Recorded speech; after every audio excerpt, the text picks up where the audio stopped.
Sveiki, ačiū už tokį didelį susidomėjimą mano video. Tai pabaigsiu atsakyti dar ir į kitus klausimus, kurių susilaukiau, nes rytoj pajudom iš bazinės stovyklos į viršūnės pusę. Tai galiausiai gavome leidimą, kaip neleidimą, turime konkretų planą, kad rytoj pajudom link Everesto jau viršūnės, nes labai daug buvo dvejonių ir laukėme taip bazinėje stovykloje čia ant klaustuko kelias dienas, nes planas buvo pirminis toks, kad pagal Kinijos taisyklės, tokia yra nerašyta taisyklė, kad pirmą lipa kinai. Tai jeigu atsiranda pirmas geras oro langas, kaip pavyzdys, už 7 dienų, tai pirmą lipa kinai ir nieks tuo metu negali būti ant kalno. Tai truputėlį mus tas glumino, nes pagalvojom, kad jeigu aplamai bus vienas geras oro langas, tai mes kaip ir neturėsime savo progos lipti. Bet panašu, kad turime profesionalų sinoptikų orų prognozes, tai tų oro lango nebus vieno, bus keletas ir išsiaiškinom tą situaciją tokią, kad 26 dieną, gegužės, kinai planuoja lipti. Tai mums čia kaip ir labai toli pasirodė. Dar žodžiu, mūsų iš tos agentūros, su kuria mes keliaujame, savininkas turi labai gerus ryšius su tais kinais ir išsiaiškinom, dėl ko ta visa situacija. Tai pasirodo, kad prieš keletą metų, žodžiu, kinai užsinešė deguonies balionus į šturminę stovyklą prie viršūnės ir su klientai savo lipo ir kažkas iš kitų agentūrų pavogė jų deguonį. O tai tas pats, kas pavogti iš kliento gyvybę, nes be deguonies žmogus ten nelabai ir išgyvena. Ir nuo to laiko buvo įsigyvėjus tokia taisyklė, kad visų pirma lipa kinai, o po to jūs visi kiti užsieniečiai, kada jau norit lipkite, jeigu pasitaikys proga, užlipsit, nepasitaikys oro langas, važiuokit namo, neužlipę. Tai tuo atveju, kai buvo toks nutikimas su tais deguonies balionais, mūsų agentūra, su kuria mes keliaujame, savininkas, turėjo perteklių deguonies balionų ir paskolino kinam. Tai taip ir gavosi tai geri santykiai ir dabar šiuo atveju mes gavom tokią kaip prioritetinę teisę prieš kinus lipti. Tai mūsų planas išeiti rytoj 17 dieną ir Summit Push kažkur bandyti 22, 24, galbūt 25 tas ciklonas kažkiek gali slankyti vieną ar kitą pusę. O kinai 26, tai kaip ir turim tokią prioritetinę teisę. Tai va, tai kaip ir džiugu, rytoj jau dedamės daiktus, aš jau kaip ir sėdžiu ant tašės ir pasiruošę žemam startui, atsiboda toj stovykloje čia sėdėti, žiūrėti lubas palapinėje, klausytis muzikos ir žiūrėti filmą vieną po kito. Tai grįžta jėgos, nuotaika ir planuojame šturmuoti.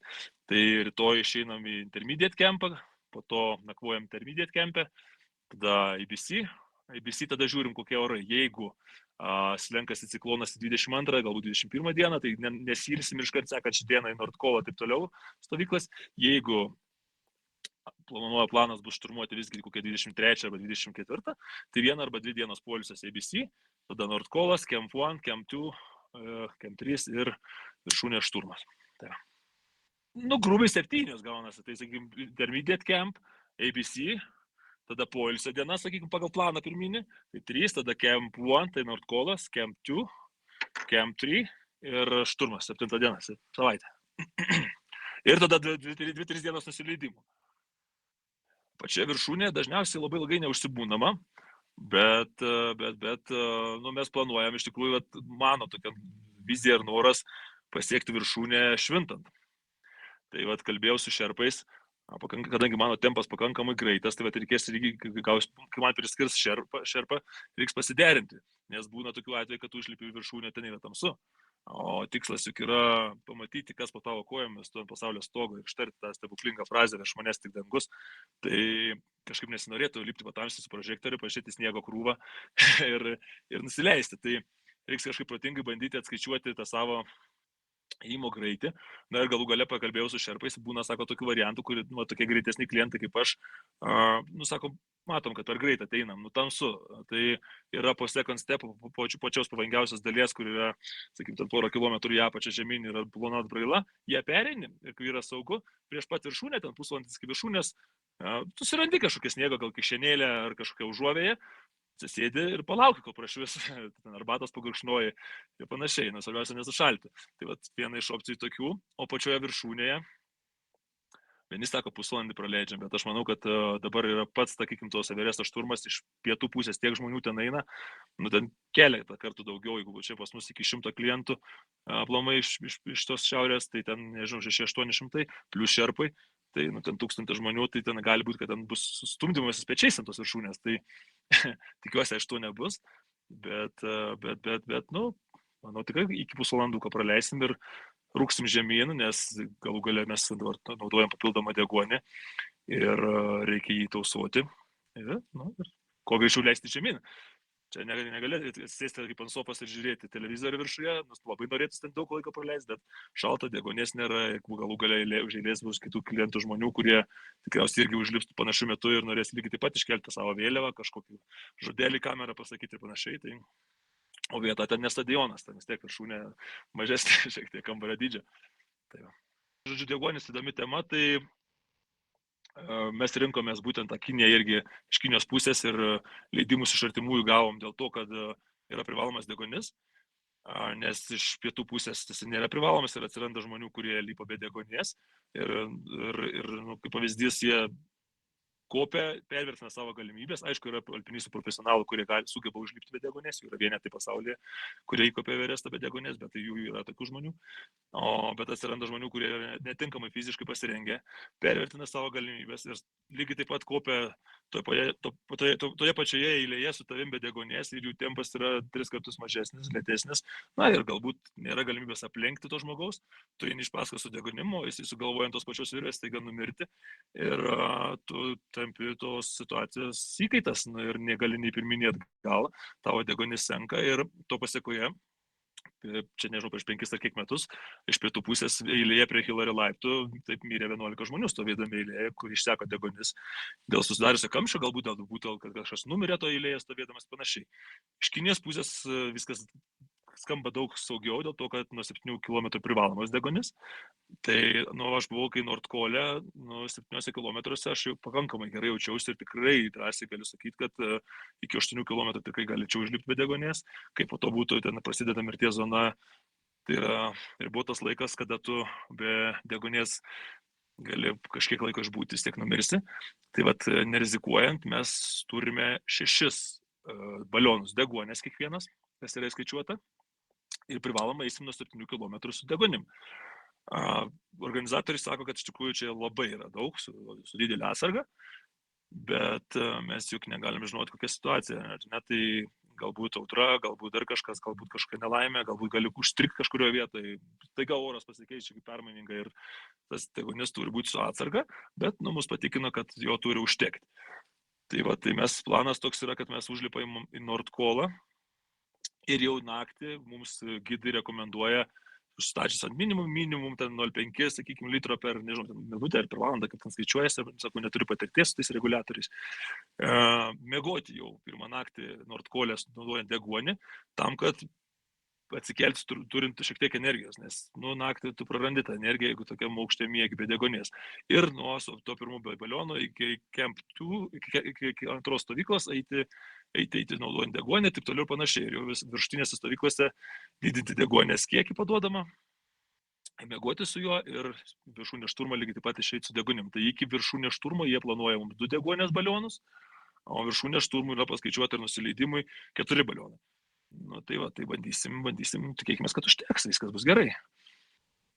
Na, žinokit, jo, čia vien buvimas kalnuose, kiek mano žinias dabar, ir vakar čia atrodo sužinojom, kad jau iš pietų pusės turim 3 aukas, tai širdis sustoja.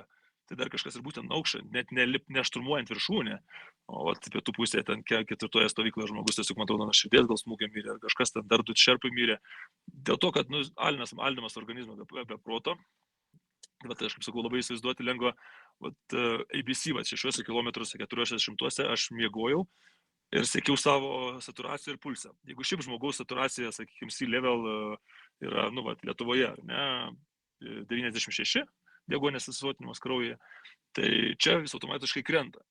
Tai dabar bazinė stovykla jis pas mane apie 85, Advanced Base Camp'e jisai pas mane buvo 75.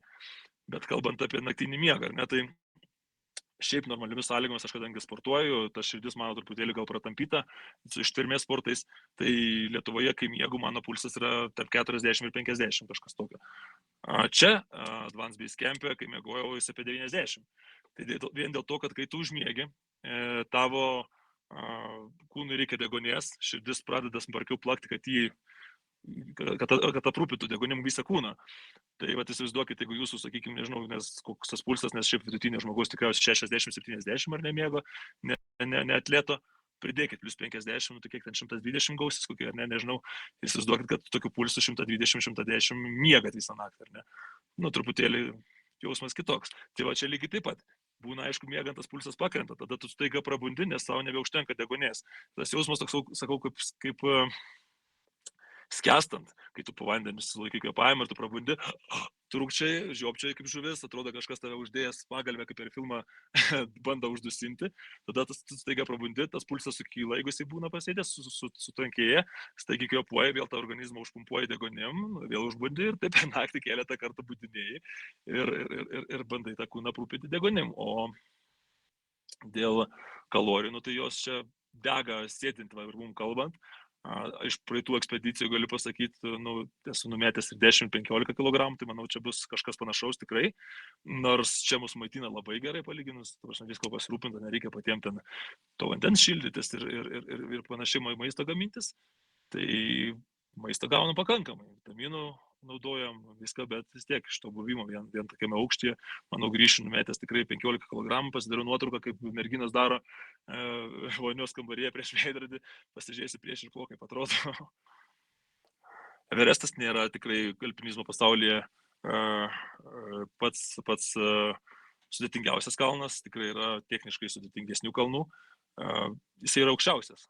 Tai kas liečia techninę pusę, tikrai yra ir K2, ir daug kitų kalnų, kurie yra kalnai žudikai, kaip aš sakau, ir ne tik aš sakau, ir pasaulyje lygmenį taip pripažįstami.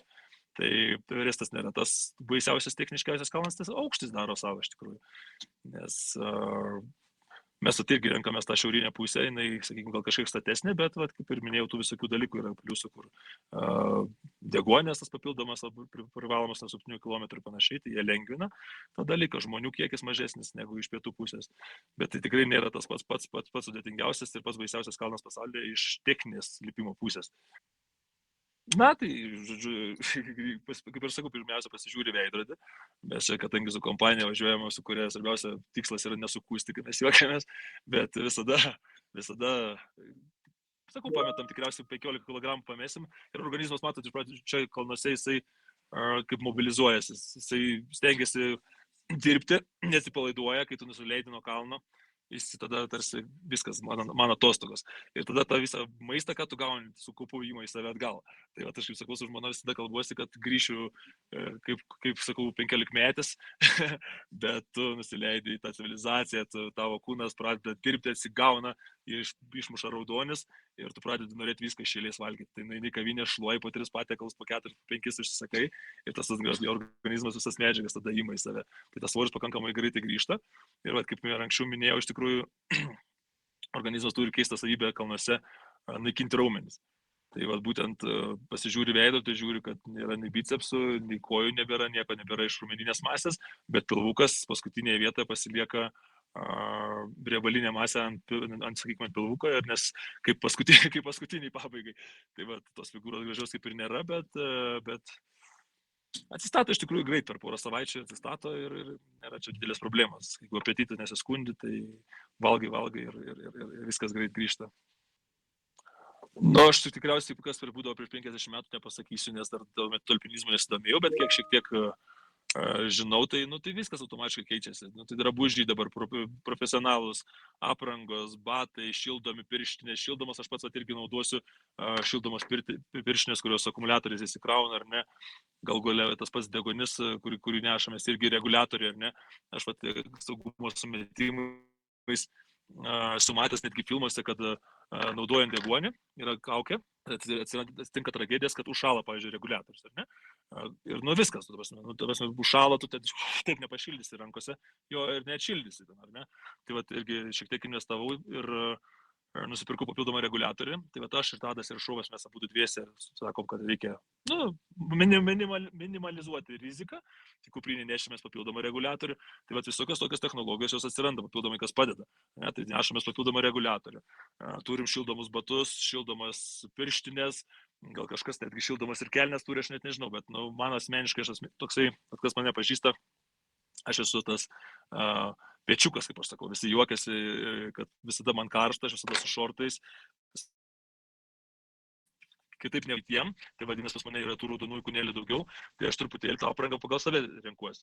Nesidedu pašiltukų į pirštinės, nesidedu pašiltukų į kojas, kas irgi šiais laikais jau naujiena, tikrai seniau to nebūdavo, nes visada ištraukiu koją iš bato, jinai garuoja.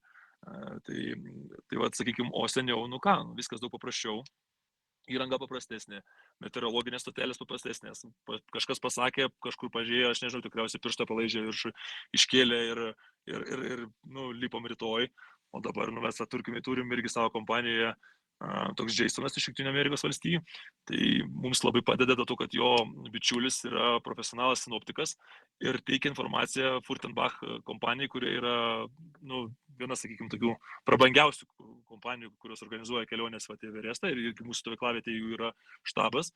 Ir jiem atsiunčia žinutes tas profesionalias prognozes, kurios jau ten vien tą prognozę įsigyti kainuoja tikriausiai keliolika tūkstančių eurų, bet jis jas gauna nemokamai, tai mums tas labai gelbėja.